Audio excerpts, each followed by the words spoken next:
Bismillahirrahmanirrahim. Assalamualaikum warahmatullahi wabarakatuh. Sesuai judul di video kali ini, saya akan menjelaskan tentang strategi dakwah dalam lintas budaya. Eits, tapi sebelum menuju ke strategi, kita harus tahu dulu nih, apa itu strategi dakwah lintas budaya? Strategi dakwah lintas budaya merupakan perencanaan yang berisi rangkaian kegiatan-kegiatan yang didesain untuk mencapai tujuan dakwah tertentu. Dalam hal ini ada dua hal yang perlu diperhatikan. Yang pertama, strategi merupakan suatu rencana. Jadi, strategi adalah rangkaian kegiatan dakwah dan proses penyusunan rencana kerja sebelum melakukan suatu tindakan. Kemudian yang kedua, strategi disusun untuk mencapai suatu tujuan tertentu. Artinya, sebelum menentukan suatu strategi, perlu merumuskan suatu tujuan yang jelas, serta dapat diukur keberhasilannya karena arah dari semua keputusan penyusunan strategi adalah dapatnya dicapai suatu tujuan tersebut. Oke, setelah kita membahas dari pengertian strategi dakwah lintas budaya itu sendiri, materi selanjutnya kita akan membahas strategi dalam berdakwah lintas budaya. Yang pertama, kita harus mengenali tempat. Bagaimana situasinya, bagaimana kondisinya, dan bagaimana keadaan tempat tersebut. Jadi sebelum kita melakukan dakwah, kita harus melakukan survei terlebih dahulu.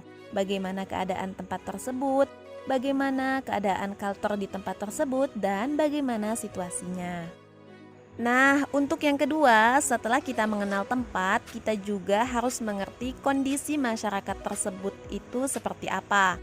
Seorang dai jelas harus sangat jeli dalam memperhatikan atau melihat kondisi mad'unya. Agar apa?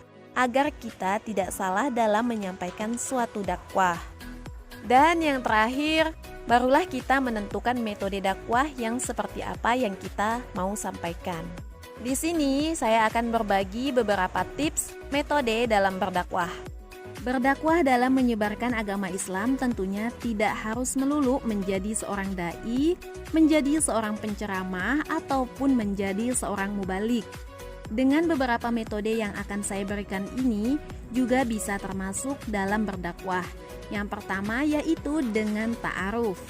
Ta'aruf di sini dalam artian kita mengenal budaya satu sama lain, dengan demikian bisa kita katakan seperti pertukaran perkenalan suatu budaya. Dengan kita sudah mengenal budaya orang lain tersebut, kita bisa memahami dan kita bisa mengubah sedikit demi sedikit budaya tersebut dalam kebaikan. Contohnya, pada zaman dahulu para wali songo berdakwah dengan mengubah budaya yang telah ada. Jadi tidak menghilangkan budaya tersebut, melainkan mengubahnya ke dalam kebaikan. Contohnya dengan penayangan wayang kulit yang dulu sangat terkenal. Para wali songo mengubah cerita yang ada pada wayang kulit tersebut yang tadinya tertanam pesan-pesan Hindu-Buddha menjadi diganti atau diubah pesan-pesannya menjadi pesan Islami. Maka lama-kelamaan masyarakat akan jauh lebih tertarik dan akan mengikutinya. Kemudian yang kedua ada ta'awun alal birri atau biasa disebut saling tolong-menolong dalam kebaikan. Dengan kita sering menolong orang, dengan kita sering berbuat baik kepada orang, maka hal tersebut juga akan timbal balik baik kepada kita. Dengan demikian juga orang tersebut akan tertarik dan semakin dekat dengan kita. Jadi akan jauh lebih mudah untuk kita memperkenalkan agama kita kepada mereka. Selanjutnya yang ketiga yaitu tasamuf atau biasa disebut bertoleransi. Jadi kita jangan menghina atau saling menjatuhkan sama lain. Kita harus menghargai orang tersebut, harus saling mengasihi, menyayangi, dan juga harus saling menghargai. Karena dengan bertoleransi, maka orang tersebut pun akan menghargai kita. Dan bisa jadi mereka akan jauh lebih ingin tahu seperti apa agama kita.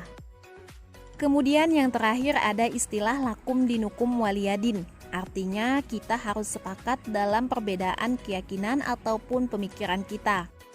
Kita jangan sampai memaksakan kehendak karena pemikiran itu tidak bisa dipaksakan dan berdakwah juga tidak bisa dipaksakan.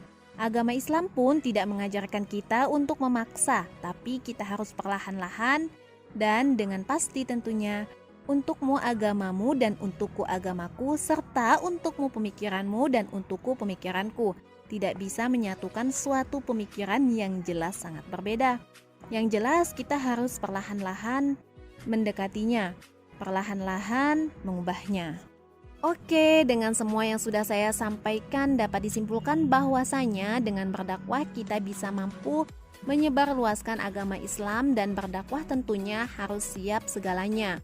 Mulai dari mental, fisik, serta harus sudah mempersiapkan strategi yang benar-benar sempurna agar dakwah bisa tersampaikan dengan sempurna pula.